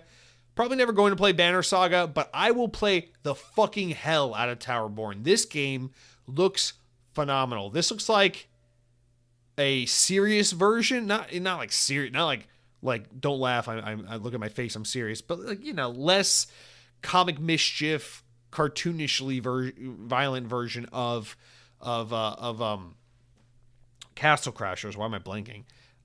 But it's kind of like what I loved about Batman Arkham. It's like, this game looks like it's just going back to making fun, cooperative, multiplayer action, hack and slash fun times. Like, it's not, when I look at this game, I'm not trying to study the frames to find out the exact millisecond I need to parry and dodge roll. I'm not thinking about upgrading my sword and what's the best loadout to encounter the Goblin Beast level 47 Necromancer. I'm just running around. I'm hacking them, slashing. It's side-scrolling goodness. The art style is beautiful. It looks like an absolute blast. And it's not groundbreaking, it's not revolutionary, but it looks like an absolute fuck ton of fun. More pizza, less Brussels sprouts, fewer Brussels sprouts. I'm aware of the artistic things. I'm aware you can put balsamic glaze and truffle oil and Parmesan cheese and parsley on roasted Brussels sprouts. I've seen it done. They are delicious and they are good and they are worth money. But at the end of the day, I'm more inclined to go with pizza. Okay, that's what I'm talking about. I don't need souls everything. I don't need to parry and dodge roll my way out of everything. That's what a job's for. Okay. When it comes to my video games, I want pizza. Towerborn looks like fucking pizza. Hack and slash, 2D, up to 4-player, have a good time with your buddies, have them over, get some non-alcoholic O'Doul's beer, stock up the refrigerator, wait till it's just warm enough to say, hey, it's not cold yet, crack them open and play this fucking pepperoni pizza of a game because it looks like a great time. Terraborn 2024, I'm here for it. Stoic, you have my attention. Another Game Pass game, another one of those games that I think is just a perfect get for Game Pass. This is the kind of game where maybe it wouldn't sell 5 million copies if you released it for $20 on the Xbox store as an indie game, as an ID at Xbox game. But maybe 5 million people will play this game in a week when you put it on Game Pass. In fact, they will. And guess what? The majority of these people are going to play this game and be like, that's a lot of fun. And it's awesome because you know what's good? Pepperoni pizza is good. You know what's good even when you're tired of pizza? Pepperoni pizza. You know what's not always good? Brussels sprouts with truffle oil, Parmesan, balsamic glaze, and parsley. Okay? I'm just being honest, man. Get out of here, Souls Games. Get your fucking $12 Brussels sprouts out of my face. Your $18 cocktails. When the fuck did cocktails become $18? All right, so that's it for all the games that are absolutely confirmed for 2024, even though some of them don't have hard dates yet. We can expect all of those games to come in 2024 until the inevitable blah, blah, blah has been delayed, blah, blah, blah has been delayed, blah, blah, blah has been delayed. But for now, we're assuming all those games are coming in 2024. Now, I just want to, this next part, we don't have to dwell on this for too long because there's really not a lot to say about this, but I just want to kind of list out because Xbox owns Activision now. There's just so many IP, so many studios, so many games. I just want to list out Xbox games that have been announced that we don't have release dates for, but we should keep on our radar, right? These are games that we might see at a summer showcase. We might see at Summer Game Fest. We might see at the Game Awards in December. We might see at a random Xbox showcase that pops up in like January or something like we had last year. I don't know. But this is a list of Xbox games just to kind of comprehensively categorize, Redfall, off the list, it's out now. Starfield, off the list, it's out now, right? Hellblade, Avowed, we're expecting those in the next 12 months or less, right? So, like, what are the games that are, like, long-term? What are we thinking of? Let's get the list together and try to remember what all we have on the roadmap, because there's quite a lot to get through. So, Clockwork Revolution, first-person RPG by an Exile. We had it revealed last year. Looks fucking phenomenal. I don't expect this game for a couple more years, but we got that. Contraband. This is the Avalanche game that's being done as a second-party title for Xbox Game Studios. They're publishing it. We don't know anything about it. Multiplayer sandbox game, that's all they ever said. We got a CG trailer like 2 years ago. Never saw the game again. What the fuck is up with that? Do we see it in 2024? If not, I'm assuming this game's in deep shit. Real development hell. Maybe this game gets canceled. Maybe this is the Xbox Series X's generation or version of this generation's version of Scalebound. I don't know. Does Contraband get canceled? What the fuck is Contraband? All right, number 3, Elder Scrolls 6.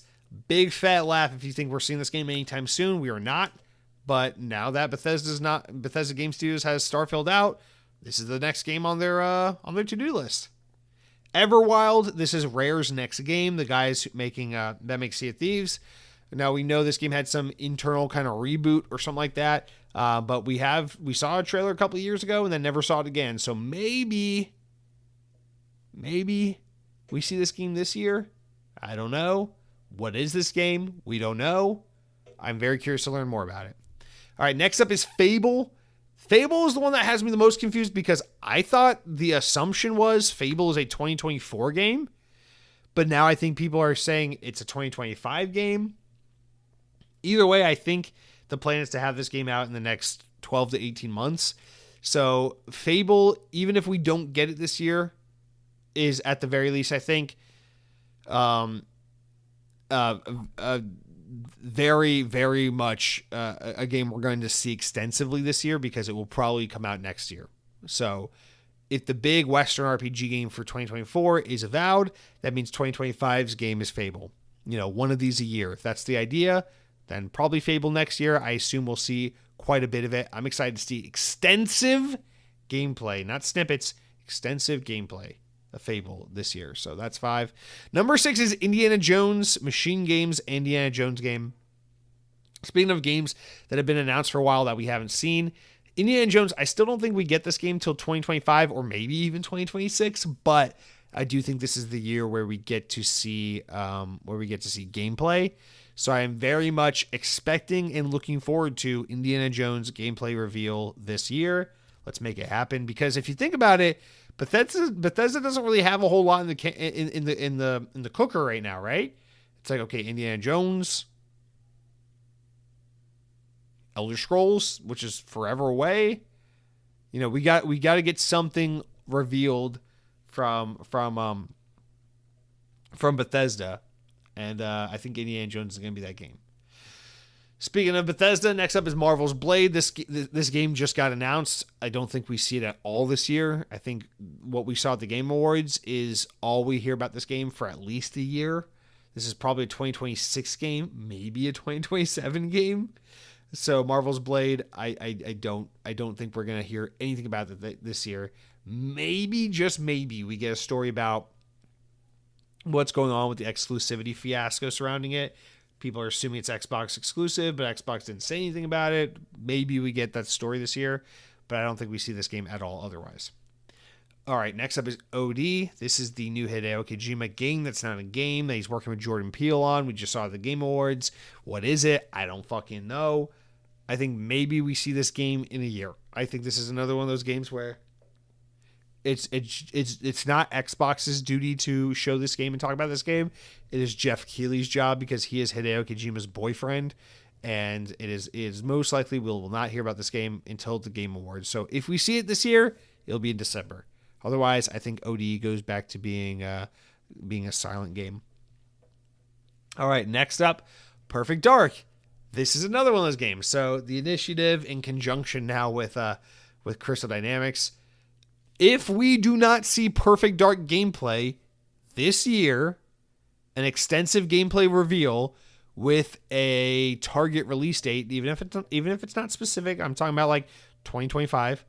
But if we don't see it this year, this game's in deep doo-doo, and it's already been in deep doo-doo. But I think the plan is to put Perfect Dark out in 2025 and to have a big gameplay reveal for 2024. So I'm fully expecting to see this game's gameplay reveal this summer alongside Indiana Jones and Fable and Contraband and maybe Everwild.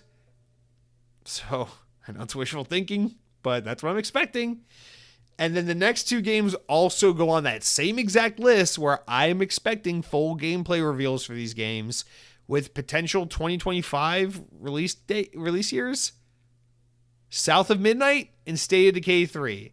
South of Midnight from Compulsion Games, the guys that did We Happy Few.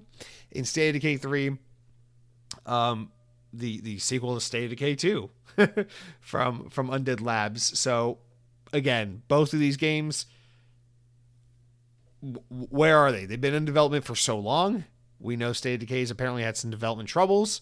So State of Decay, South of Midnight, Perfect Dark, Indiana Jones, Fable, Contraband, and maybe Everwild, although just to be nice, we'll leave Everwild off the list just to keep it simple.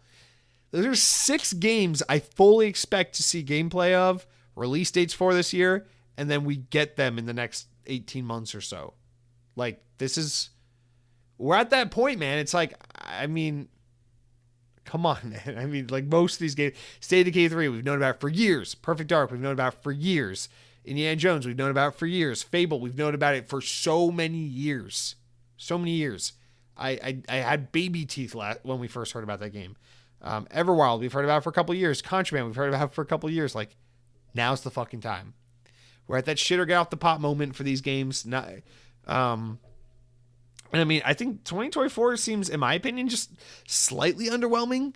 If we're talking about first party, it's like we got Avowed, we got Hellblade, and then what else? You know, I mean, maybe Contraband ends up coming out this year. Maybe there's like a surprise launch thing on it. I fucking doubt it. But I think Xbox is missing a game or 2 this year, and obviously it'll have Call of Duty, because now they got Activision and all that stuff. But considering how much they own now, I feel like 2024 seems a little bit slim for Xbox. And I thought the original plan was to get Fable out this year, but I guess not. So this year better be the year of extensive gameplay reveals and hard release dates.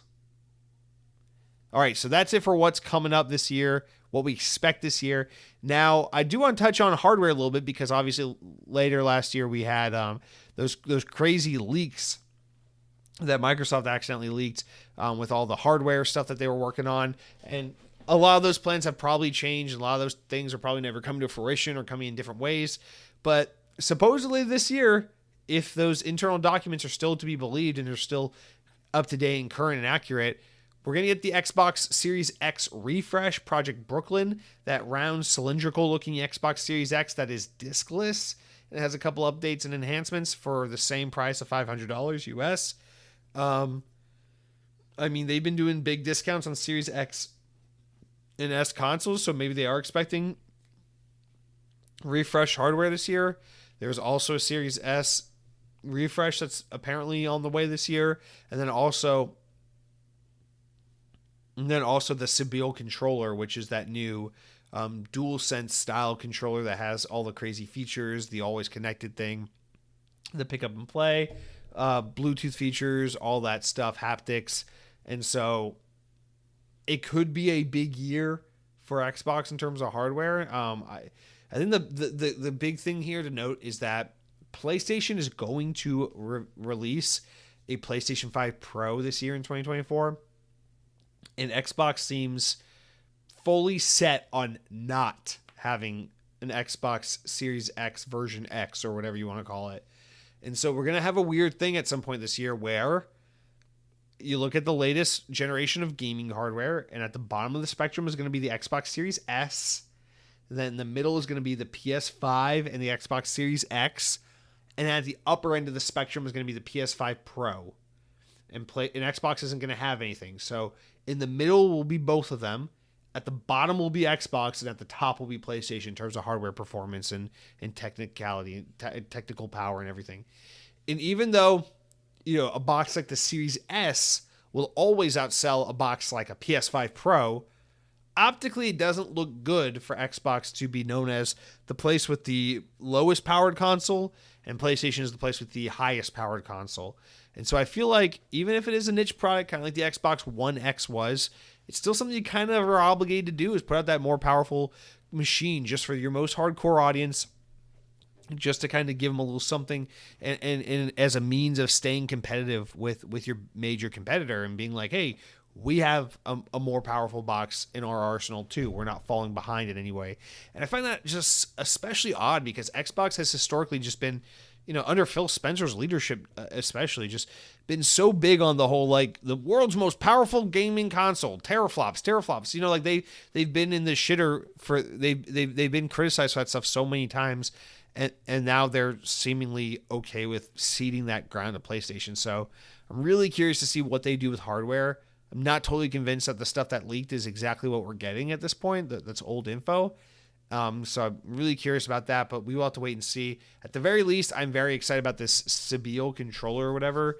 I wanted to get a new Xbox controller over the holidays period just to get a refreshed, nicer controller to play with, as my current controllers are getting really used and worn out and beat up.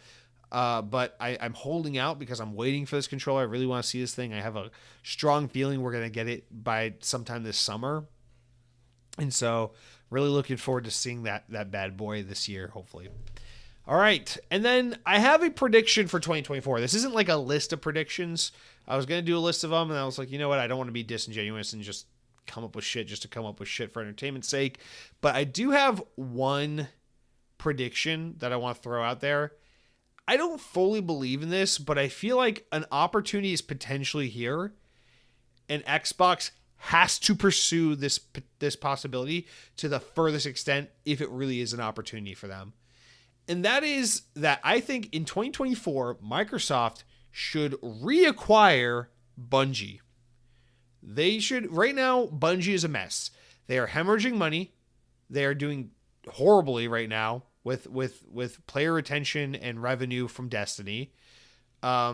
their next game, Marathon, is a little ways off.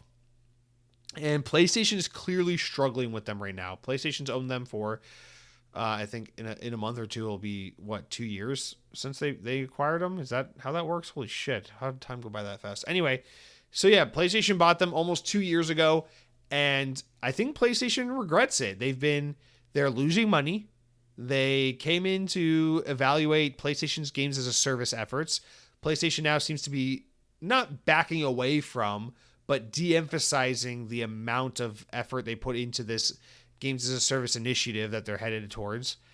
And it just seems like it went from like PlayStation wanted Bungie to help them become a better games as a service platform to now PlayStation has to jump in and help Bungie because Bungie is flailing and needs some support from a bigger publisher. And I almost wonder if PlayStation's just going to be like, this is terrible right now. And talent is at such a premium that we could probably just get rid of you guys and barely lose any money on selling you off, despite not really having got anything from you in the 2 years that we owned you. And we know that Xbox, not Phil Spencer didn't come out and say it, but we know from murmurings and rumors leading up to before PlayStation acquired Bungie that Xbox was very interested in potentially reacquiring Bungie. And I don't know, man. It's like, if you're going to spend big money on a team you don't need to be spending money on, I'd rather it be Xbox buying Bungie than it be Xbox buying Activision, because at least Bungie feels at home with Xbox. At least you can get the Halo guys back in the Xbox ecosystem. I'm not saying buy Bungie and force them to make a Halo game, although maybe that's what you need to do to get them to get back on track. I don't fucking know. I don't really believe that. But I do think Xbox and Bungie are a lot more like peanut butter and jelly than Sony and Bungie. I think Sony and Bungie are a little bit more like it's like turkey and jelly. It'd be like if Microsoft bought Naughty Dog. It's like cheese and peanut butter. It's like two things that don't go together but are supposed to go on a sandwich, but just not that sandwich. So I think Microsoft should come in, knock on Sony's door, and be like, "Hey, looks like you guys made a purchasing mistake with Bungie. This isn't panning out for you. We're Microsoft. We can afford to hemorrhage money, and we're so good at buying studios that don't put out games in good time." I mean, just look at our roster of games. We got fucking Undead Labs and The Initiative and all these teams, and they're the poster child of how to not put out a game in a reasonable time frame. Let's just go ahead and buy Bungie off your hands, and maybe Microsoft can get a little bit of a deal on it. Sony will take a little bit of a loss, but at the end of the day, Microsoft will get Bungie. Sony will get away from this deal that they clearly shouldn't have gotten involved in the first place, and the world will be back in order. I don't know. I feel like maybe that is something Microsoft should aggressively pursue this year. They acquired Activision, so nothing is off the table at this point, and Microsoft has said that they're still looking for more acquisitions even after Activision, so might as well do one that makes sense. I think Bungie makes sense for Xbox. Go for Bungie. That's where I am on this. So that is my prediction, my wild prediction for 2024. I don't think it will necessarily come true, but it is my wild prediction nonetheless. And with that said, that is it. That's it for our 2024 Xbox overview. Games that we know are coming out, games that we assume are coming out, games that are to be determined, predictions, hardware updates for the year. It's a busy year for Xbox. It's not the busiest year, but if they play their cards right, things don't get delayed, if the games deliver, if everything goes according to plan, I think Xbox could have a solid year. You get Avowed, you get Towerborn, you get Hellblade 2, you get Stalker 2, you get Black Ops Gulf War, you get a Diablo expansion, you get maybe a Starfield expansion. I feel like you got yourself a couple of 33 Immortals, some other Game Pass games here and there. I think you got yourself a pretty damn solid lineup for 2024. Flight Simulator, whatever, go for it. So I think Xbox has the potential to have a pretty decent year, because I also want to just put out, I think this is going to be a slow year for everyone. I don't think PlayStation is going to have an exceptionally good year. I don't think PlayStation had an exceptionally good year last year. They had Spider-Man and basically nothing else. It looks like Nintendo may or may not put out a new console this year. Regardless, this is going to be a significantly slower year than last year was. And if Xbox plays their cards right, I think they're in a position where they could have one of the strongest showings this year of all the big publishers. And so here's hoping, Xbox has a killer 2024. So, all right, guys, that's going to do it for pretty much everything except the comments. I got a couple of comments to get through here, 4 write-ins. So let's jump in these real quick. These are some miscellaneous comments from the past couple of weeks that we haven't been able to get into just due to the different shows we've been doing. But let's get into these comments to round us out for our first episode of 2024. And then next week, we will go back into the regular show. We'll have all the regular segments, do everything as we always do. But I thought this was kind of a fun little familiar, a little different kind of thing to do. And so yeah, let's kick us off. So you know how it goes, youtube.com/Xbox On Podcast. Thank you to all those who subscribe. We are almost at 1,100 followers or subscribers or whatever the fuck you call them. If you have podcast services that you use to listen to Xbox on, please leave a 5-star review. Apple, Stitcher, Spotify, whatever the fuck you use. What do I even use now? I think now I use a thing called Pocket Cast. I started using a new podcast service. I use Pocket Cast. It's fucking great. If you're on Android, I highly recommend it. But yeah, whatever service you use, if you would leave a 5-star review, it'd help a lot. Just trying to get the show out there, grow it. In 2024, my plan is to get the show so big that every other Xbox podcast has to delist themselves because they simply cannot compete with the might and majestic power that is me talking about Ingles shopping market for 30 minutes at the top of the show. But our first comment this week comes in from none other than Mr. Cronky, who writes in and says, "Loved Hunter on the show last week. Super fun. I wish I could see more of these fun movies like Godzilla -1, but they are only in theaters. But the only theaters remotely near me that shows on big releases, which is hard for me. I love indie art house stuff. If you hadn't noticed, yeah. I mean, really, I feel like Godzilla -1 ended up kind of getting spread to a bunch of theaters. I feel like every theater around me was playing it, but only for like 2 weeks. I missed it too. I really wanted to see that, but anyway, you continue on and talk about video games. You guys talked about who should make a new Star Wars Battlefront. The correct answer would be PopCap. The Garden Warfare guys basically make new Battlefront games. That is actually a really good point. Plants vs. Zombies Garden Warfare actually does have a lot of Star Wars Battlefront DNA, and that I think is a pretty good response. And they are also EA, which is even better. So that actually makes sense. Cronky, that is a perfect response, I think. So yeah, give PopCap Star Wars. Let them make a Battlefront game. Why not? What happened to Garden Warfare? Why didn't we ever get another one? I don't know. They did that third one, I think, that didn't do too well. I don't know. Mike Clark wrote in right around Christmas time and said, "Hello and Merry Christmas, Jesse, to the #1 Xbox podcast." Thank you. Hope you get plenty of new games and Taco Bell gift cards. I did, and I didn't. Obsidian being denied a spinoff for Fallout just sucked. Todd Howard is such an insecure child. That is to reply to an old episode. Rest in peace, James McCaffrey. Always be Max Payne to me. Amen. To Remedy, Alan Wake 2 has sold 850K copies, delightfully digital only. Hope whatever pennies and dollars they've saved by not offering physical copies was worth it. I don't think the physical thing had much to do with Alan Wake 2's performance. I think that game was always kind of a cult game. I actually think 850, especially for the budgets they develop games under, is not terribly shabby for them. But I don't know. Maybe they consider that a failure. I don't know. Then you said brownies are awesome. Love Donna, but yeah, sugar is the devil. That is a reference to a passing comment we made 2 weeks ago that I don't remember. And then you talked about Sega, and you said, "I have a feeling that Crazy Taxi will be an online game with tons of monetization stuff, sadly. Still excited for how it turns out." I think you might be right. That might be more of a mobile game than a console game, but here's hoping it ends up being a fun game nonetheless. With stuff like Genshin Impact these days, we're blurring the lines between mobile and console games, so who knows? He also said, "Mario Wonder is a fantastic game. That Nintendo polish is what makes it special. Sonic Superstars is also a great game, but they play very, very differently. Love them both." What is this? Is this me? Is this me writing a comment to me? What is happening here? Hellblade 2 was announced in December 2019 and will release in 2024. So 5 years sounds about right. The problem was Xbox had no games for their new Xbox and had to show something, see Matt Booty, and of course they announced it way too early. Remain calm. Ninja Theory is not Bethesda, LOL. Yeah, but still. I mean, again, I understand this is on Xbox. I'm not blaming Ninja Theory for it, but it's just, I mean, holy fuck.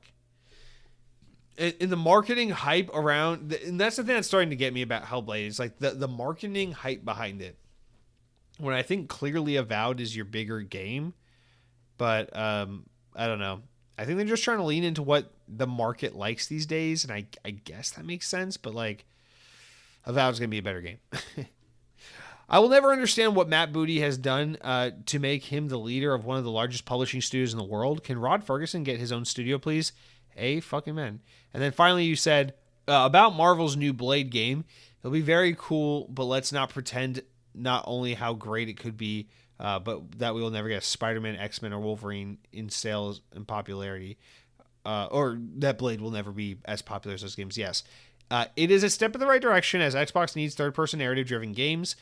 They have had a hole in that genre for a long time. So here's hoping that Blade, Indiana Jones, Fable, and Hellblade not only satisfy that, maybe even Perfect Dark, honestly. Or is Perfect Dark going to be first person? I forget. Not only, I think, I don't know. I feel like Perfect Dark might be third person. I feel like they might Tomb Raider it. I don't know. No, anyway, those games might not only satisfy, but they also excite the buying public to look at Xbox in a different light. Hope everyone has a safe and fantastic Christmas holiday and looks forward to a holiday reward show. Yeah, I hope you enjoyed it. It ended up happening. Yeah, thank you for writing in. And I do think that is the big takeaway of Blade. It's so Xbox, right? It's like all the Xbox fans are so focused on like, oh my God, Xbox got a Marvel game. Xbox got a Marvel game. But it's like, listen, I'm going to play Blade. I think Blade's cool. I think he's a cool character. I think it is a good character for video games, and that should translate to a fun game. But let's not kid ourselves here. Getting Blade is not on the same level as like they got Spider-Man, they got fucking Black Panther, they got Iron Man. You know, it's not one and the same. Getting Blade is like, oh, PlayStation got Ant-Man, we got Blade. You know, that's what it's like. Although I think most would assume that would agree that a Blade game sounds a lot more badass than an Ant-Man game, but you get the point, right? There's tiers, you know, there's A tier superheroes, B tier superheroes. Blade's somewhere in the CD tier, not because he's not cool, but because there hasn't been some movie or thing in the Blade universe that has lit the world on fire the way Spider-Man or X-Men have. And that's just the truth. Anyway, thank you for writing in. Hope you had a wonderful new year, Mike. Mr. Maug wrote in and says, hi, Jesse. Apologies for the lack of comments. I promise I actually listen every week. Anyways, I want to steal a page from your buddy Hunter and give my top 5 games I want to play. I haven't played much in 2023, and then you went on and did that. We already talked about that last week, so I will then move on to where you said, honorable mention is Super Mario Bros. Wonder, because I haven't played it a few times, but I do own it. Anyway, I also just wanted to pull my hair out. Oh, sorry. Let me go back and read this because we didn't do this last week. There's a reason I put this here. I'm getting ahead of myself. This is not your top 5 favorite games played in 2023. This is the games that you want to play but did not play. So, yeah, let's read them. You said top 5 games you didn't play last year that you wish you played or you want to play. Spider-Man 2, Nickelodeon All-Star Brawl 2, RoboCop Rogue City, Star Wars Jedi Survivor, Super Mario RPG. What are you, just Hunter? Hunter, is this you? Is this your alternate account? I thought Hunter wasn't a car guy. Why do you like cars so much, Mr. Maug? Who are you? Please stop lying to me. But anyway, you also said, I wanted to pull my hair out every time you guys mixed up Gotham Knights and Arkham Knights. No, I know the difference. Gotham Knights is the new one that everyone hates, and Arkham Knight is the 2015 one that everyone hates because you had the Batmobile too much. Thank you. I know what I'm talking about. Anyway, Mr. Maug, thank you for writing in. Hope you have a wonderful week. And our final comment of the week comes from Headhunting Halo, that sexy son of a bitch, who says, hope everyone had a good holiday. I'm looking forward to Skull and Bones. And this is my favorite because multiple people thumbed it up. So I feel like everyone read this and thought, oh, he's trolling. Hope everyone had a good holiday. I'm looking forward to Skull and Bones. That's like when I go to the buffet and I say, I'll pass on the fucking steak, fried chicken, pizza, pasta, meat carving station, mac and cheese, and cakes. And I'll just head straight for the collard greens. Thank you very much. Headhunting Halo. If you were my child, right now I would tell you to go get a Switch. Bend yourself over my leg and let me fucking whoop your ass. headhunting Halo. That is what I would do to you right now. But you're not my child, so I will not do that, because you will either, one, tell the cops on me, or two, probably get excited in a way that I don't wish for you to be, and that will bring on a whole new set of problems that Skull and Bones even won't be able to fix. So because I can't do those things, I will simply end our podcast here by saying thank you for the write-in. You are now in comment timeout. I don't want to hear from you for 2 weeks for saying that about Skull and Bones. I love you, but you had to learn your lesson. All right, guys, that is going to do it for this week's episode of the Xbox On Podcast, the first episode of 2024. Here we are. Spider-Man 2 turns 20 years old this year. What are you going to do about it? What are you going to fucking do about it? Dr. Octopus? All right. Be well, take care, eat good food, play fun video games, and power your dreams. Hey, it's Ben Shapiro. Happy 2024 to Xbox On, my favorite podcast. Death to all other woke podcasts.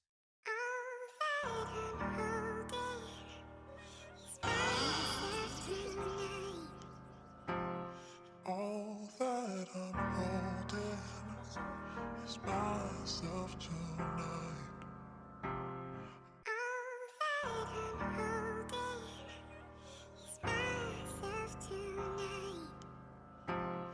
All that I'm holding is myself tonight.